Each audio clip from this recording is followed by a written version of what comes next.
Hi guys, ano ba ang ibig sabihin nitong sari-sari store financial statement balance sheet guys? Ito ay ang status nga ng iyong negosyo na sa pagkaintindi ko guys na ang asset ay yung pundasyon mo, ang napundar mo sa iyong negosyo. Either ito ay fixed asset or current asset, yung mga cash mo. Ganon.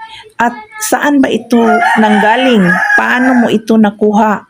So, ito namang liabilities and owner's equity, ang ibig sabihin nito ay nangutang ka ba or ang puhunan mo ay nakatala dito at yung net profit mo ay dito rin.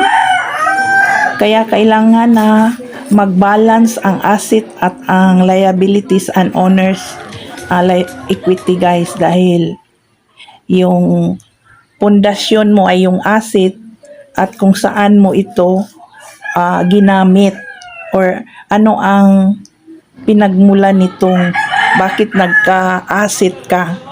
Yan ang ibig sabihin sa pagkaintindi ko nito guys. Paki-like, share, comment, pasend naman ng bituin guys kung meron. Thanks. God bless.